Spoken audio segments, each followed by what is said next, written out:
Siata Dishmaya, nous allons étudier Daf Memhe, et nous allons commencer Memhe Amoudbet au début du Perek, du 5e Perek. Donc le Daf d'aujourd'hui, effectivement, n'a que 3 lignes, puisque nous avons déjà terminé Amoud Aleph, mais nous allons poursuivre sur Daf Memvav, nous allons terminer la Mishnah pour le Daf Memhe. Ensuite, on reprendra Daf Memvav au début de la Gemara. Cette Mishnah est effectivement courte ici, mais nous avons un très long ran que nous allons apercevoir d'une vue de haut, puisque les points que nous rapporte ici le ran sont très importants pour la suite de la Sugya. Donc tout d'abord, nous allons rentrer dans cette Sugya, dans la Mishnah, et ensuite nous verrons le développement du ran. La Mishnah nous parle de Hashutafim, de 2 associés, Shenadru Ana'a Zemize, c'est-à-dire qui ont fait le neder l'un de l'autre, de ne pas profiter l'un de l'autre. On peut expliquer de 2 manières. Nous avons les 2 associés, on va les appeler Réhouven et Shimon. Réhouven a interdit à Shimon de profiter de ses biens, donc Shimon ne peut pas profiter des biens de Réhouven. Et Shimon aussi interdit à Réhouven de profiter de ses biens, donc c'est Réhouven qui ne peut pas non plus profiter des biens de Shimon. Là, c'est dans le cas où chacun a interdit l'autre de profiter de ses biens. On peut imaginer le cas où chacun s'est interdit à soi-même de profiter des biens de l'autre. C'est-à-dire Réhouven s'est interdit lui-même de profiter des biens de Shimon, ou Shimon s'est interdit lui-même de profiter des biens de Réhouven. Ce sont 2 possibilités que nous reprendrons par la suite dans la Gemara. Donc les Shutafim, pour l'instant nous n'allons pas rentrer dans les détails comment ont-ils fait ce neder, mais les Shutafim, les associés, qui ont fait le neder de s'interdire Ana'a et Misé l'un de l'autre. Ils n'ont pas le droit de profiter l'un de l'autre. Pourtant ils sont Shutafim associés, ils ont le même Khatser, la même cour en commun. Quel va être le din? Tanakama nous dit Asurim likanes le Khatser. Ils ont l'interdiction de rentrer dans la cour, dans leur cour, puisqu'ils sont associés sur cette cour. Ils ont chacun l'interdiction de rentrer, puisque lorsque l'un rentre, il va profiter de l'endroit, du domaine de l'autre. Mais Rabbi Eliezer ben Yaakov Omer, Ze nichnas letor shelo, ve ze nichnas letor shelo. Rabbi Eliezer ben Yaakov nous dit, il n'y a aucun problème. L'un peut rentrer chez lui et l'autre rentre chez lui.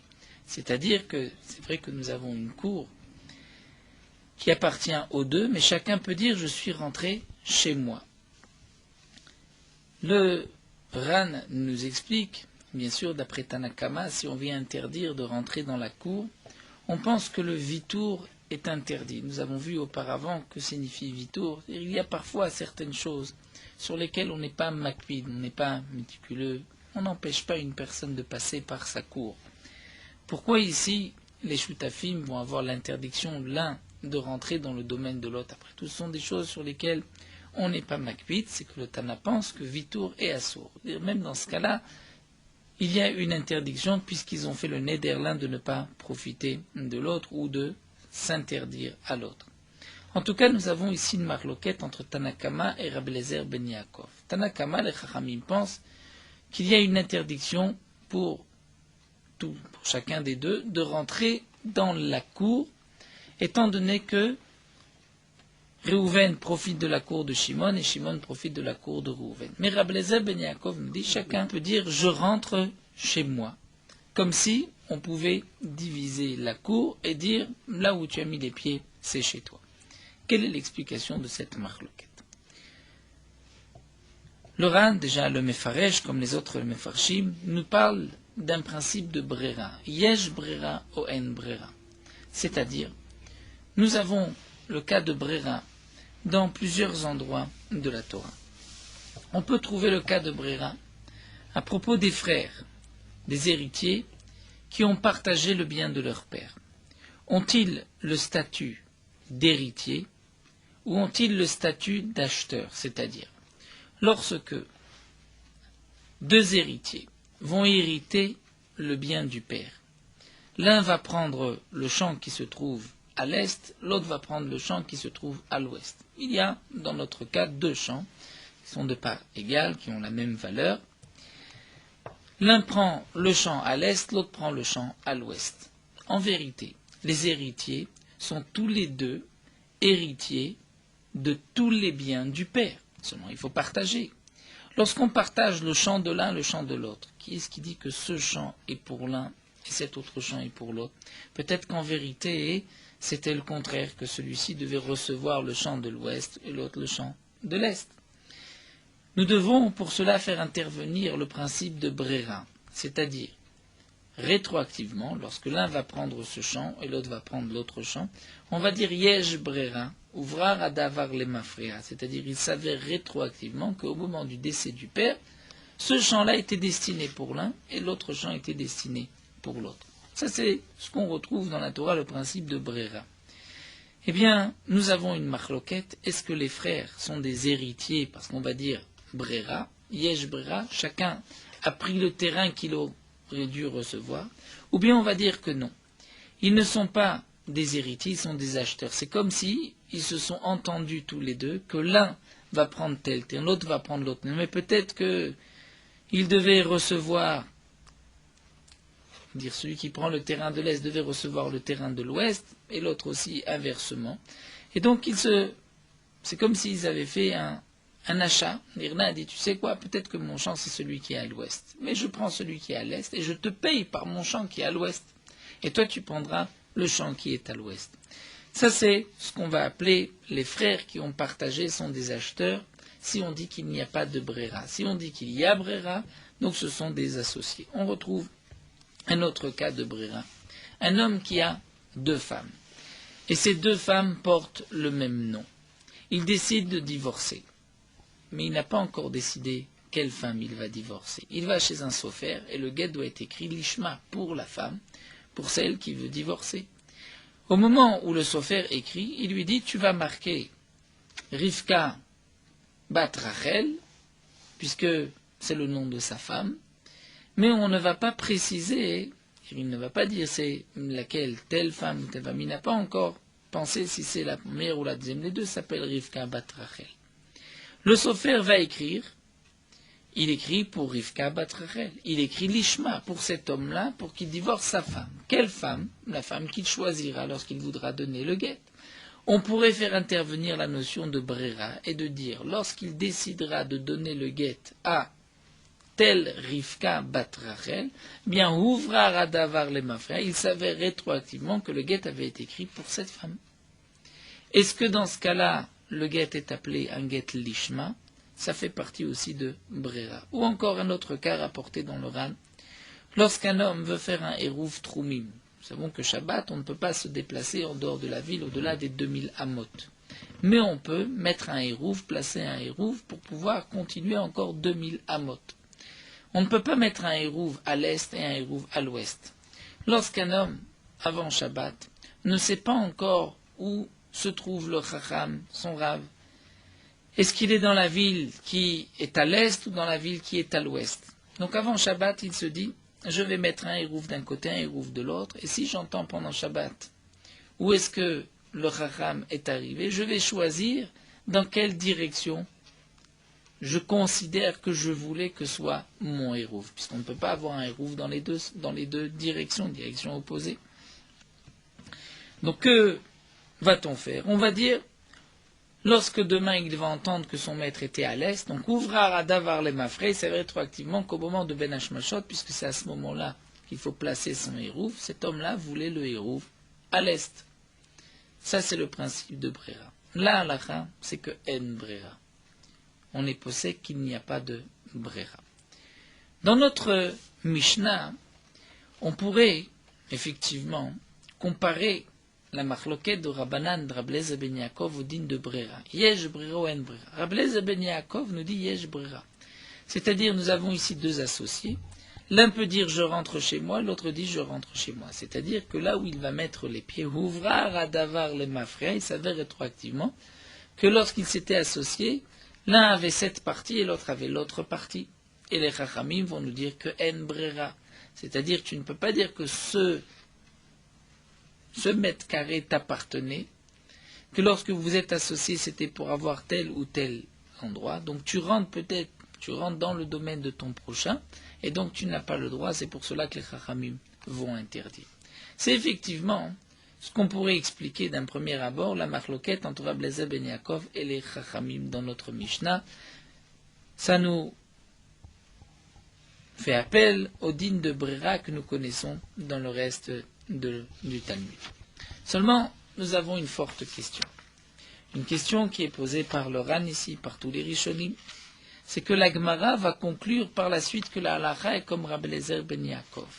Si la halacha est comme Rabbi Eliezer ben Yaakov, c'est-à-dire qu'il y a Brera, s'il y a Brera, ça contredit ce que nous savons par ailleurs, qu'il n'y a pas de Brera, que la halacha a été fixée que en Brera.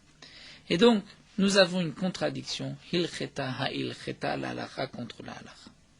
Nous avons dans le Ran plusieurs réponses, la réponse de Rabbeinu Tam, la réponse de Rabbeinu Yitzhak, la réponse du Rambam, mais le Ran va objecter ces réponses et va lui donner une autre explication.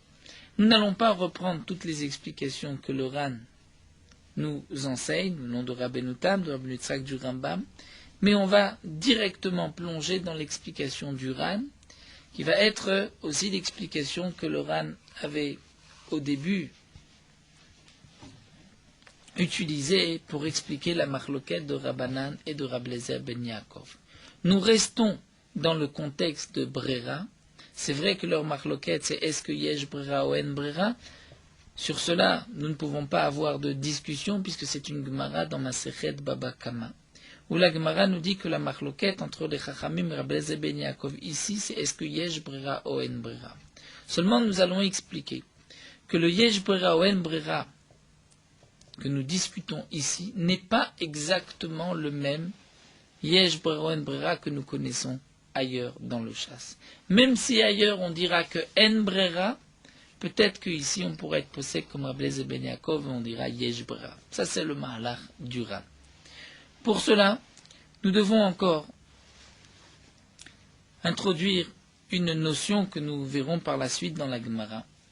Il y a deux sortes de cours. Une cour chez Yesh Badin Chaluka et une cour chez En Badin Chaluka.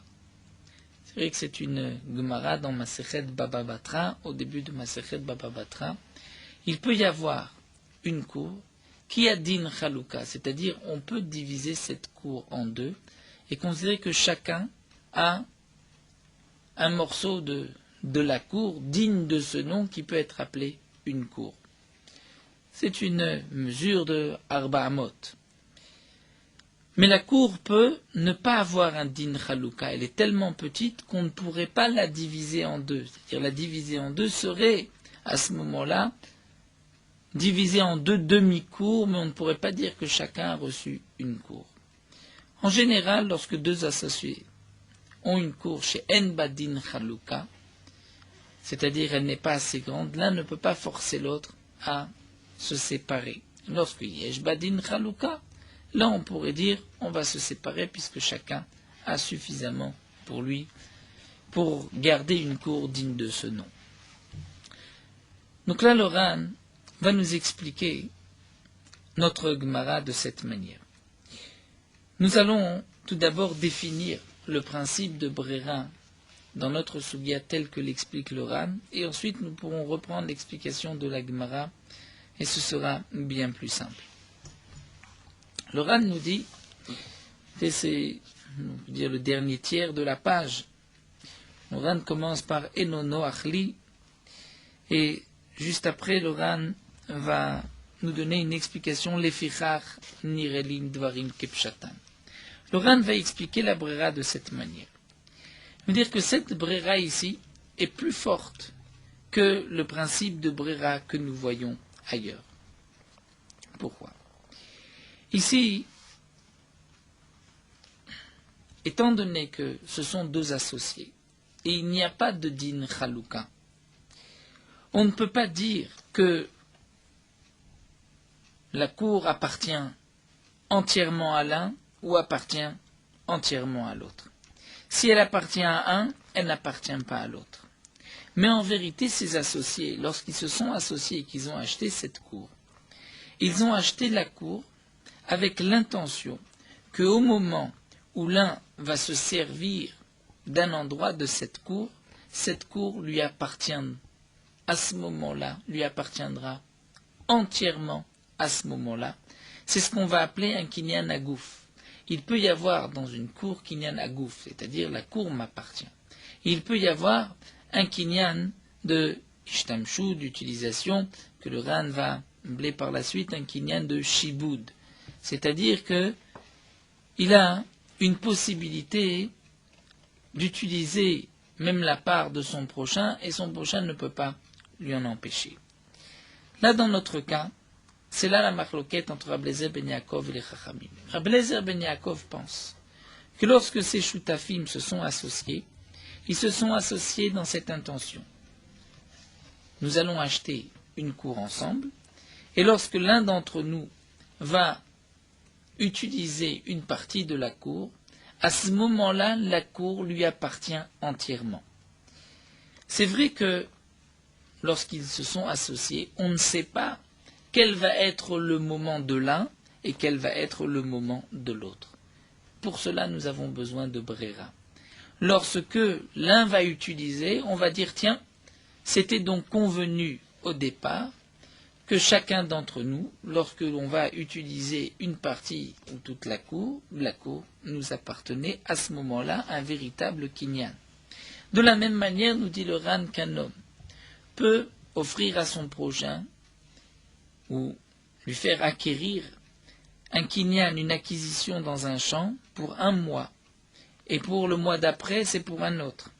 Et donc pendant ce premier mois, le terrain appartient entièrement à Réhouven, on va dire. Le deuxième mois, à Shimon. C'est le principe que nous retrouvons ailleurs. Nechasa ilecha, vacharecha lepluni. Aujourd'hui c'est à toi, mais après toi ça sera un tel. Donc en vérité, lorsqu'ils se sont associés, ils se sont associés de cette manière. Nous allons être associés, mais chacun d'entre nous peut, lorsque bon lui semble, il pourra utiliser le champ, et à ce moment-là, le champ lui appartient par un kinyan agouf.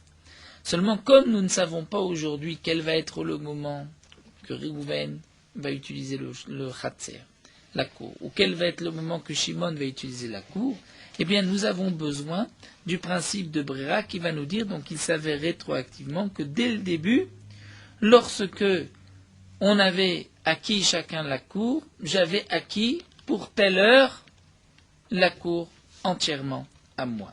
Si c'est ainsi, on peut comprendre qu'il n'y a pas là de contradiction entre les halachot. Rabbi Eliezer ben Yaakov pense que cette brera est valable, même si on dit ailleurs que la brera n'est pas valable. Pourquoi? Parce que ailleurs, comme par exemple pour le cas du sofer, au moment où il va écrire le guet, le sofer ne sait pas pour quelle femme il va l'écrire. Lui ne sait pas, le mari non plus ne sait pas. Donc au moment de l'écriture, on ne sait pas pour qui ça va être écrit. De même au moment du hérouv. Au moment du hérouv, on ne sait pas. C'est pour qui, de quel côté, c'est du côté à l'est ou à l'ouest. Donc c'est pour cela que, même si ensuite on va dire, ouvrir à Davar, il s'avère rétroactivement que c'était de ce côté ou que c'était pour cette femme, eh bien on dira En Brera. De même pour les frères qui vont partager le champ du père, l'héritage, c'est aussi le même point. On ne sait pas au moment du décès quel était le champ destiné à l'un ou à l'autre.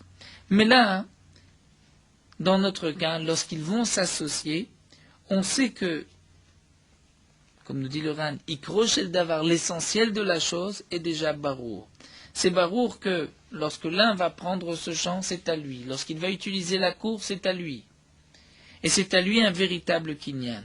Il nous reste juste à définir quel va être le moment pour l'un et quel va être le moment pour l'autre. Là, on peut faire intervenir Brera. Mais c'est sûr que dès maintenant, le moment que Rouven choisira comme étant le moment où il veut utiliser le champ, où il veut utiliser la cour dans notre cas, c'est à ce moment-là, il a acquis dès maintenant ce moment-là. Seulement, je ne sais pas quel va être le moment, là je fais intervenir Brera, et ça c'est un principe de Brera qu'on accepte. Maintenant que nous avons compris le principe de Brera ici, qui est légèrement différent du principe de Brera de toute la Torah, nous allons pouvoir remonter au premier Ran et comprendre maintenant la marloquette entre les Chachamim et Rabbi Eliezer ben Yaakov. Les Chachamim pensent que En Brera, Rabbi Eliezer ben Yaakov pense que Yesh Brera. C'est-à-dire que d'après Rabbi Eliezer ben Yaakov, les deux associés se sont interdits l'un de profiter de l'autre. Réhouven et Shimon donc ont l'interdiction l'un de profiter de l'autre. Mais Réhouven peut rentrer dans le champ, il dit je rentre chez moi, puisque lorsque je décide d'utiliser le Khatser m'appartient à part entière. Et Shimon pourra dire aussi la même chose. D'après les Chachamim, on dira que non, En Brera. Donc on ne peut pas dire que ce moment-là, c'était le moment de Réhouven, ou ce moment-là, c'était le moment de Shimon.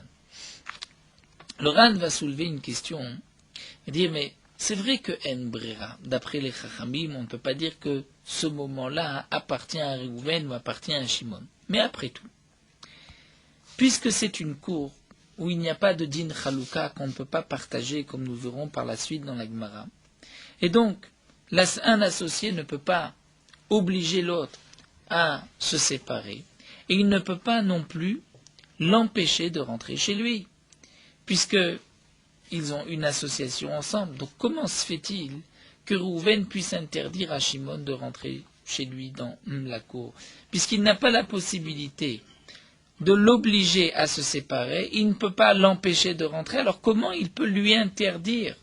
S'il ne peut pas l'empêcher de rentrer, comment il peut interdire sous forme de néder? Après tout, nous avons une règle, un homme ne peut pas interdire ce qui ne lui appartient pas, même avec un néder. Et de même, nous dit le Ran, même si on parle dans le cas où Réhouven s'interdit lui-même les biens de Shimon, ou Shimon s'interdit les biens de Réhouven, ça ne change pas. Étant donné que il ne peut pas l'empêcher de rentrer chez l'autre, donc on pourrait dire que ce n'est pas considéré comme une ana, il ne profite pas de l'autre, il profite de ce qui lui appartient.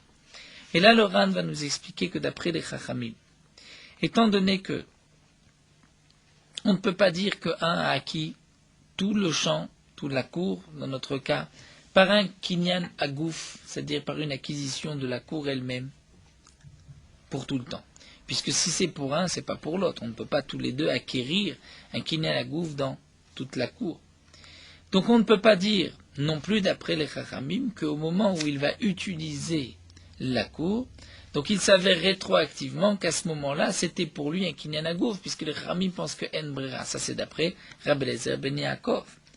Donc en vérité, ce qui se passe, d'après les Chachamim, c'est que chaque associé a dans cette cour un kinyan agouf, sa part, mais il a aussi un kinyan, on va dire shiboud, comme l'explique le Ran, bechelko shel chavero, c'est-à-dire dans la part Réhouven a sa propre part dans la cour, et dans la part de Shimon, il a un shiboud, c'est-à-dire que Shimon ne peut pas l'empêcher de rentrer dans sa part.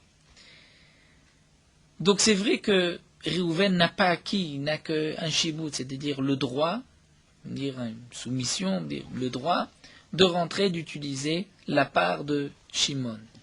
Mais malgré tout, sous forme de neder, sous forme de konam, on peut enlever un shiboud. C'est ce que nous rapporte ici le Ran, comme nous le verrons aussi par la suite, vers la fin de notre Masechet d'Af Pevav, où nous avons la possibilité par un konam d'enlever un shiboud. Donc même si Réhouven a un droit de rentrer chez Shimon, malgré tout le neder peut enlever ce droit. Ça c'est une force dans le neder. D'après Rabbi Eliezer ben Yaakov, étant donné que Yesh Brera, et on va dire qu'au moment où il rentre dans le champ, il a, ou dans la cour, il a un kinyan agouf, ça lui appartient, à ce moment-là, le neder ne peut pas venir enlever ce kinyan agouf, puisque Shimon ne peut pas interdire à Réhouven. Ça, c'est une part qui appartient à Réhouven.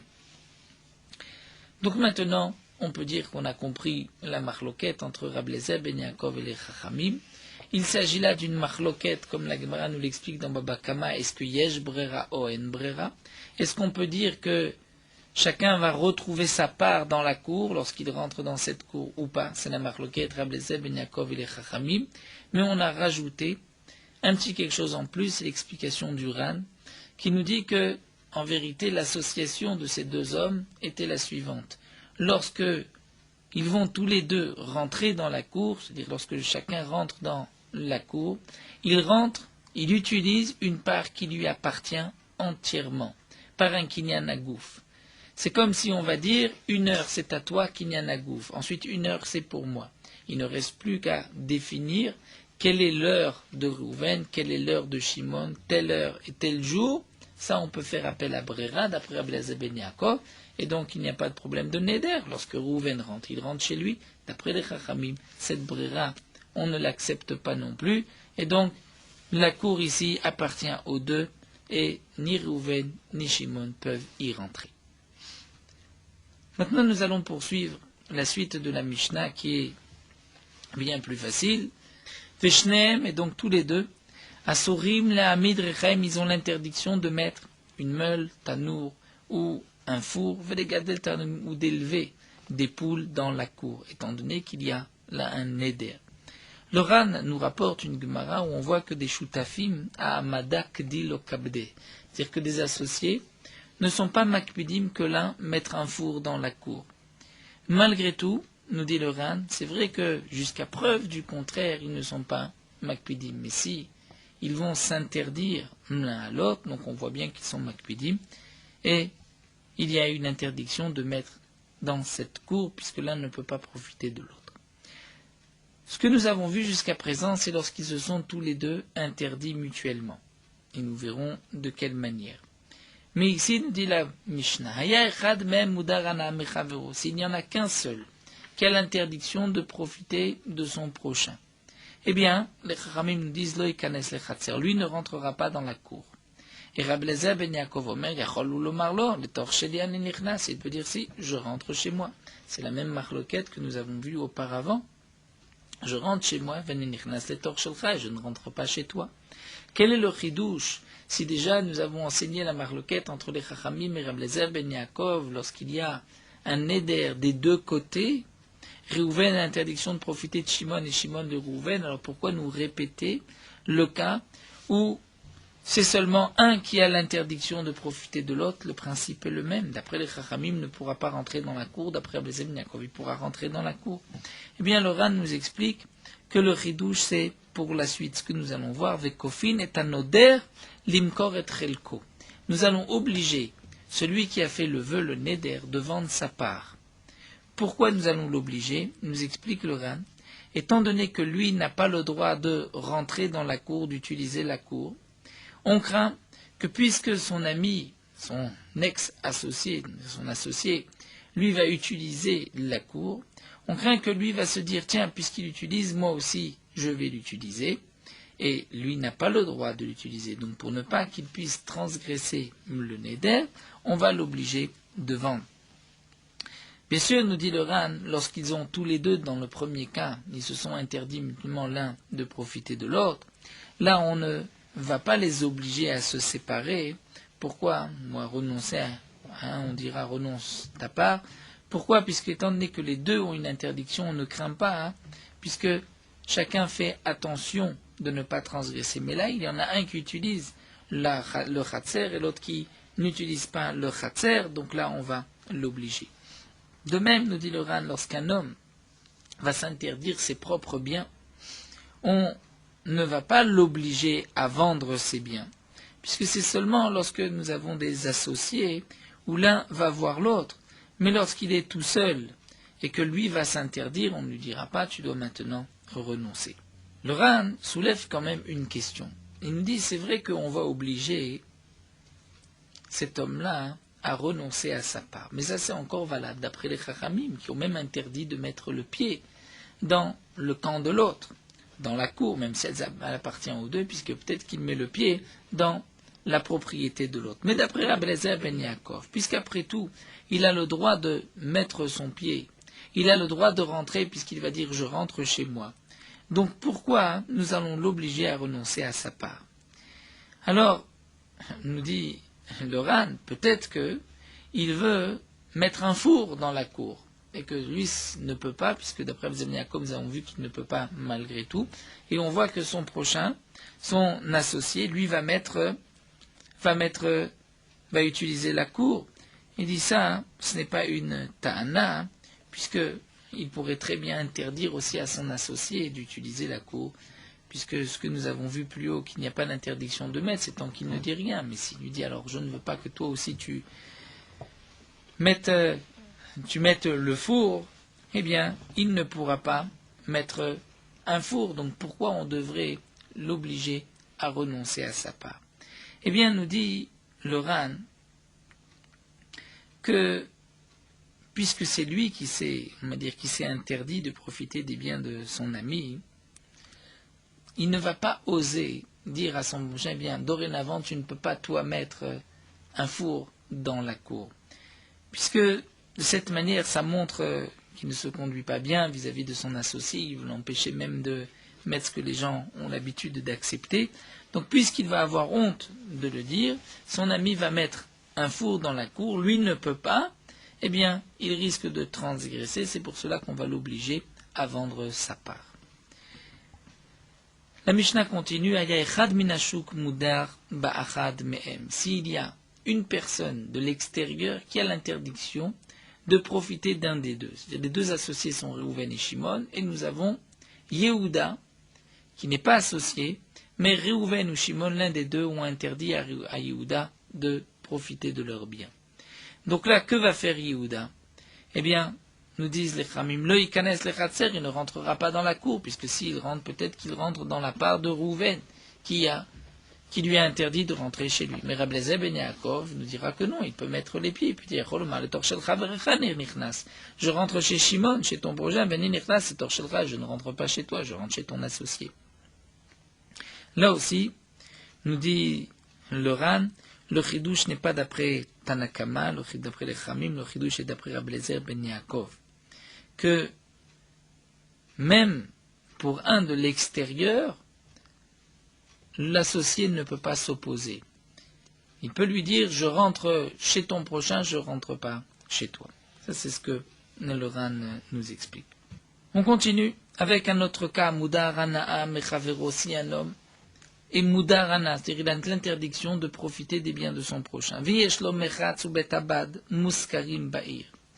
Et donc, on va dire que Shimon n'a pas le droit de profiter des biens de Réhouven, et Réhouven a un bain public ou un pressoir, mais que lui, Réhouven, a loué dans la ville à quelqu'un d'autre, il l'a loué à David.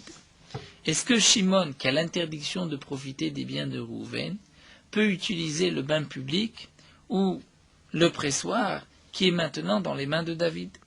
Eh bien, la Mishnah nous dit, Im yeshlo baem tfisat yad asur. Si Réhouven a encore une tfisat yad, c'est-à-dire qu'il a une appartenance, il a encore une main dedans, c'est interdit. En lo baem tfisat yad mutar. S'il n'a pas de tfisat yad, c'est permis. Nous verrons dans la Gemara que signifie tfisat yad.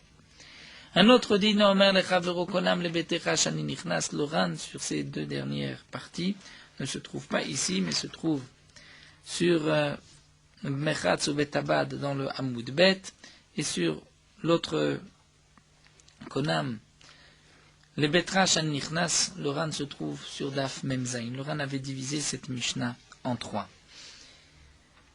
Donc, à Omer le Chavero, nous avons un autre cas, si un homme dit à son prochain, Konam le Betrash an Nichnas. Je m'interdis sous forme de Neder, de Korban, de les Betra, concernant ta maison, Shani Nichnas, d'y rentrer.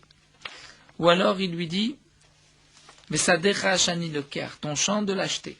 Met, si le propriétaire est mort, Oshemecharo l'acher, où il a vendu à un autre moutard. Celui qui avait fait le Neder pourra maintenant rentrer, parce qu'il lui a dit, je m'interdis de rentrer dans ta maison. La maison a été vendue, ce n'est plus sa maison.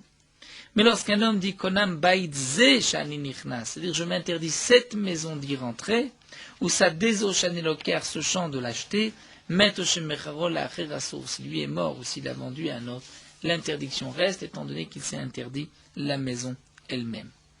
Donc nous voyons que lorsqu'un homme s'interdit la maison Bait Zé, l'interdiction est plus forte. C'est que même si le propriétaire est mort ou il a vendu la maison, celui qui a fait le Neder ne pourra toujours pas y rentrer. Lorsqu'on a dit juste ta maison, c'est tant que c'est sa maison. S'il est mort, s'il a vendu la maison, il n'y a plus d'interdiction d'y rentrer. Mais nous dit le Ran, sache que lorsque un homme va dire Baïdze, c'est vrai qu'il y a une khumra. Comme nous l'avons vu, si la maison a été vendue, elle reste interdite. Malgré tout, si la maison est tombée, elle s'est écroulée, et que il va la reconstruire, le propriétaire va reconstruire la maison, quel est le din? Est-ce qu'il peut maintenant y rentrer? Eh bien là, nous dit le Ran, ce sera le contraire.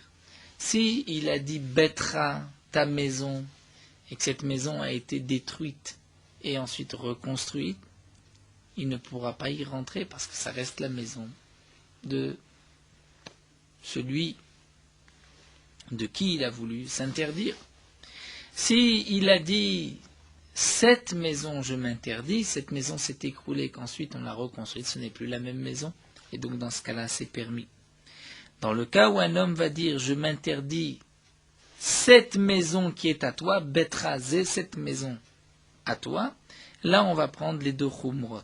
C'est-à-dire, même s'il vend la maison, elle restera interdite parce qu'il a dit zé, et même si la maison s'écroule, il va la reconstruire, elle restera interdite parce qu'il a dit Betra, ta maison. Ça c'est ce que le Ran nous explique plus loin d'Af Memzaï. Nous allons nous arrêter là pour la Mishnah, donc effectivement une Mishnah assez courte, mais le Ran nous a déjà monté quasiment dans toute la suga que nous verrons Bezrat Hashem d'Af Memvav. Poursuivons avec mon Rota Lacha d'Af Memhe concernant le Seder, comment mettre les tefilin. Nous avons une halakha lorsqu'on va mettre le talit le matin et ensuite les tefilin de ma'alin bakodesh, de monter dans la kedusha. C'est-à-dire d'aller d'étape en étape et de monter. Donc c'est pour cela qu'on mettra le talit avant les tefilin, parce que on va d'abord s'envelopper d'un kisouï, d'un talit de mitzvah, et ensuite on va s'attacher par les tefilin à l'unité et la sainteté, l'unité d'Akadosh Baruch Hu, sainteté de la mitzvah par les tefilin, et cette mitzvah est plus élevée que la mitzvah du talit. Il y a d'autres raisons qui ont été données pourquoi on va mettre le talit avant les tefilin. Certains disent parce que le tzitzit, c'est une mitzvah qui est équivalente à toutes les mitzvot de la Torah, donc c'est pour cela qu'il faut lui donner priorité. De plus, la mitzvah des tzitzit, c'est une mitzvah qu'on accomplira tous les jours, Shabbat inclus, alors que les tefilin, on ne les mettra pas le Shabbat, et nous avons une règle, tadir, tadir kodem, lorsqu'il y a une mitzvah qui est plus fréquente qu'une autre, on donnera priorité à la mitzvah la plus fréquente. Si nous n'avons pas de talit devant nous, donc bien que la mitzvah, le mieux c'est de mettre d'abord le talit et ensuite les tefilin, dans le cas où un homme n'a pas de talit devant lui, il n'a que les tefilin, il ne devra pas attendre, il pourra mettre les tefilin tout de suite, et lorsqu'il aura un talit, il s'enveloppera de son talit, puisque on ne va pas laisser attendre une mitzvah. C'est le principe de Chaviva, mitzvah beshata, la mitzvah chérie est aimée en son temps, donc on va tout de suite mettre les tefilin, lorsqu'on aura le talit, on mettra par la suite le talit.